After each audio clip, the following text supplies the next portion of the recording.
الحمدللہ والصلاة والسلام علی رسول اللہ من والا اما بعد۔ میرے دینی اور ایمانی بھائیوں، بزرگوں اور دوستوں، خطبے میں جو باتیں بیان کی گئی ہے مختصر خلاصہ پیش کیا جا رہا ہے۔ دنیا میں اس وائرس کے علاج کے لیے مختلف تدابیر اختیار کی جا رہی ہیں۔ صحت کی حفاظت یہ شریعت کا ایک حصہ ہے، تو اس لیے ظاہری طور پر صحت کی حفاظت کے لیے حکومت کی طرف سے، ڈاکٹروں کی طرف سے جو احکامات اور بیان کی جا رہی ہے، خاص طور پر اس کا خیال رکھیں۔ دوسری چیز، مسلمان کی نظر ان حالات میں سب سے پہلے اپنے اللہ کی طرف جاتی ہے اور اپنی شریعت کی طرف جاتی ہے۔ تو شریعت کی روشنی میں 3 باتوں کا خاص طور پر خطبے میں ذکر کیا گیا ہے۔ پہلی جو بات ہے کہ وبائی امراض جب پھیلتے ہیں، مصیبتیں جب آتی ہیں، تو اللہ کی مدد کب آتی ہے؟ اس میں پہلی چیز یہ ہے کہ مومن کا جب ایمان اپنے اللہ سے مضبوط ہو جاتا ہے، یہ یقین دل کے اندر مضبوط ہو جاتا ہے کہ دنیا میں جو بھی فیصلہ ہوتا ہے وہ اللہ کے حکم سے ہوتا ہے، اور اس کی وجہ سے ایمان والے کے دل میں اللہ کا بھروسہ بڑھنا شروع ہو جاتا ہے، اللہ پر اعتماد بڑھنا شروع ہو جاتا ہے، اور ایمان والا اس کی بنیاد پر اللہ کی طرف متوجہ ہو کر اپنی پریشانی کو دور کرنے کے لیے سامنے گڑ گڑانے لگتا ہے، تو پھر اللہ کی طرف سے مدد آتی ہے۔ اللہ تعالیٰ نے صاف قرآن مجید میں ارشاد فرمایا، ان اللہ یدافع عن الذین آمنوا، اللہ تعالیٰ ایمان والوں کی طرف سے خود دفاع کرتے ہیں۔ ایمان والوں پر جو پریشانیاں آتی ہیں، جو مصیبتیں آتی ہیں، جو دشمنوں کی طرف سے سازشیں ہوتی ہیں، اللہ اس کو دور کرتے ہیں، اللہ اس کی وجہ سے ایمان والوں کی حفاظت کرتے ہیں۔ لیکن ضرورت کس بات کی ہے کہ اللہ پر ہمارا یقین اور ہمارا ایمان مضبوط ہو، اور ہر معاملے میں ہماری نظر اور ہماری توجہ اللہ کی طرف جڑ جائے۔ دوسری چیز، حالات کے دور کرنے میں اللہ کے ذکر کی خاص تاثیر بیان کی گئی ہے۔ اللہ کے ذکر کے مختلف طریقے ہیں۔ سب سے بڑا جو ذکر کہا قرآن میں، وَلَذِكْرُ اللَّهِ أَكْبَرُ کہا، وہ ہے نماز۔ نماز ایک ایسی چیز ہے کہ بندے کو اللہ سے جوڑ دیتی ہے۔ اللہ کے رسول صلی اللہ علیہ وسلم نے قرآن مجید کی بار بار ان آیات کا حوالہ دیا، وَاسْتَعِينُوا بِالصَّبْرِ وَالصَّلَاةِ، صبر اور نماز سے آپ مدد حاصل کیا کیجئے۔ اب نماز سے مدد کیسے حاصل کی جائے؟ اللہ کے رسول صلی اللہ علیہ وسلم کا عام طور پر معمول جو حدیث میں بیان کیا گیا ہے، اذا حزبه امر صلى، جب بھی کوئی مصیبت آتی، جب بھی کوئی پریشانی آ جاتی، اللہ کے رسول صلی اللہ علیہ وسلم فوراً نماز پڑھتے تھے اور اللہ سے دعا کیا کرتے تھے۔ چاند گہن کا واقعہ پیش آیا، سورج گہن کا واقعہ پیش آیا، اللہ کے رسول صلی اللہ علیہ وسلم نے کہا کہ کھڑے ہو کر نماز پڑھیے اور اللہ سے دعا کیجیے۔ جب بھی کوئی پریشانی آتی، اللہ کے رسول حکم دیتے تھے کہ کھڑے ہو کر نماز پڑھیے، اللہ سے دعا کیجیے۔ تو یہ نماز پڑھنا خاص طور پر ایسے حالات میں 2 رکعت اس نیت سے اللہ کے سامنے کھڑے ہو کر نماز پڑھیں کہ یا اللہ، اس نماز پڑھ کر دعا کرے کہ یا اللہ اس کی برکت سے اس مصیبت کو، اس آفت کو تو دور کر دے۔ یہ پابندی سے ہم لوگ کم از کم روزانہ 2 رکعتیں اس نیت سے پڑھیں کہ یا اللہ اس کی برکت سے تو اس وبا کو جو تیرے حکم سے آئی ہوئی ہے، ہمارے گناہوں کی اور ہماری بداعمالیوں کی وجہ سے وبا آئی ہوئی ہے، یا اللہ تو اس نماز کی برکت سے اس کو دور کر دے۔ روزانہ معمول بنائیے کہ 2 رکعت نماز پڑھ کر اللہ کے سامنے گڑ گڑانا ہے۔ ذکر کا دوسرا طریقہ، اللہ سے اپنے گناہوں کی معافی مانگنا ہے، استغفار کرنا ہے۔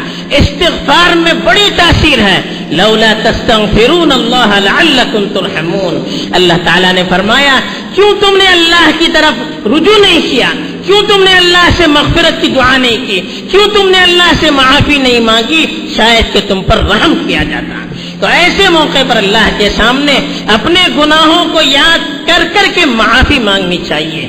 حضرت ابو موسیٰ اشعری کی روایت مسند احمد میں نقل کی گئی ہے، کہتے تھے کہ اللہ کے رسول صلی اللہ علیہ وسلم کے زمانے میں دو چیزوں سے امن حاصل کیا جاتا تھا۔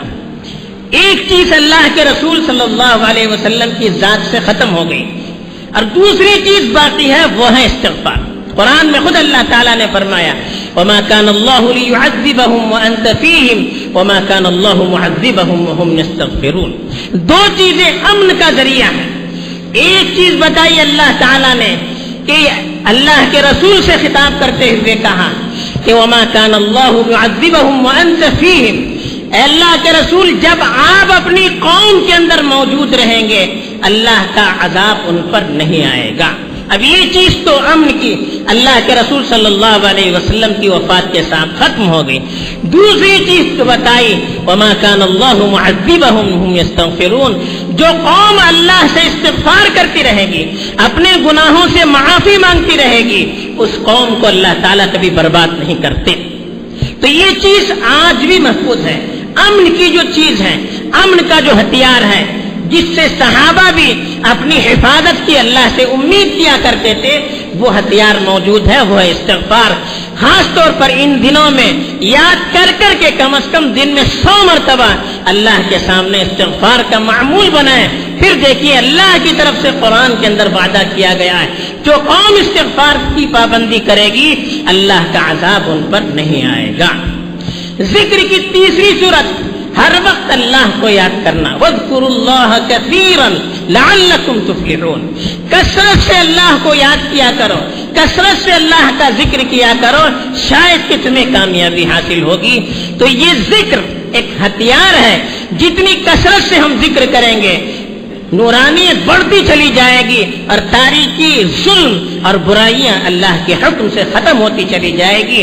جیسے سورج آتا ہے تو تاریکی ختم ہو جاتی ہے، ایسے ذکر اللہ کی روشنی، اللہ کا نور ہے، جتنی کثرت سے ذکر ہوگا اتنی تاریکی، مصیبتیں، پریشانیاں اللہ کے حکم سے دور ہوتی چلی جائے گی۔ تو تیسری جو صورت ہے ذکر کی، کثرت سے اللہ کا ذکر کریں، خاص طور پر ان ایام میں پابندی کر کے کچھ وقت نکال کے اللہ کے سامنے ذکر کریں، دعائیں کریں، تلاوت کریں، تاکہ اللہ تعالیٰ کو ہم پر رحم آ جائے۔ تو یہ ذکر کی 3 صورتیں تھی، ایک تو نماز پڑھ کر، ایک استغفار کر کے، اور تیسرے کثرت سے اللہ کا ذکر کر کے۔ تیسری جو چیز ہے جس سے مصیبتوں کو ٹالنے میں مدد ملتی ہے وہ ہے صدقہ و خیرات کرنا، دوسروں پر احسان کرنا۔ صدقہ و خیرات کے اندر اللہ نے بڑی تاثیر رکھی ہے۔ فرمایا اللہ تعالیٰ نے ان رحمت اللہ قریب من المحسنین، احسان کرنے والوں سے اللہ کی رحمت بہت قریب ہے۔ جتنا ہم لوگوں پر احسان کریں گے، اللہ کی عبادت بھی ایک تو اچھے طریقے پر کرنا، دوسروں پر احسان کرنا، اس سے اللہ کی رحمت بارش کی طرح برستی ہے، قریب آتی ہے۔ جب اللہ کی رحمت قریب آئے گی تو مصیبتیں خود بخود دور ہو جائے گی۔ حدیث میں یہاں تک فرمایا گیا کہ صدقۃ السر تطفئ غضب الرب، چھپ کر صدقہ اور خیرات کرنا، اس سے اللہ کا غصہ ٹھنڈا ہو جاتا ہے۔ چھپ کر ہم صدقہ اور خیرات کرتے رہیں گے تو اللہ کی رحمت کے اندر جوش آئے گا، اور اللہ کے اگر غصہ بھی نازل ہو رہا ہے تو وہ غصہ بھی ٹھنڈا ہو جائے گا۔ تو اس کا وعدہ کیا گیا الصدقۃ تدفع البلاء، صدقہ بلاؤں کو ٹالتا ہے۔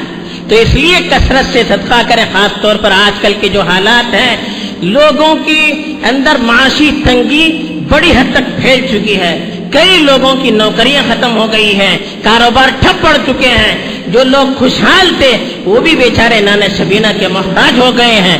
ایسے لوگوں کو ہم تلاش کر کے چھپ کر اگر صدقہ و خیرات کریں گے، اللہ کی رحمت کو یہ چیزیں لانے والی ہوگی۔ یہ چند چیزیں ہیں جو خطبے کے اندر بیان کی گئی تھی، جس سے اللہ کی رحمت کو ہم اپنی طرف کھینچ سکتے ہیں اور مصیبتوں کو ٹال سکتے ہیں۔ ایک تو اللہ پر کامل ایمان اور یقین اور اعتماد، اور اللہ کے فیصلے پر راضی ہونا۔ دوسرا اللہ کا ذکر کرنا کثرت سے، نماز پڑھ کر صدقہ استغفار کر کے، کثرت سے ذکر کر کے، اور تیسری چیز کثرت سے صدقہ و خیرات کرنا۔ اللہ تعالیٰ ان چیزوں پر عمل کر کے اپنی اصلاح کی مجھے بھی توفیق دے اور آپ کو بھی توفیق دے، آمین۔ وآخر دعوانا الحمد للہ رب العالمین۔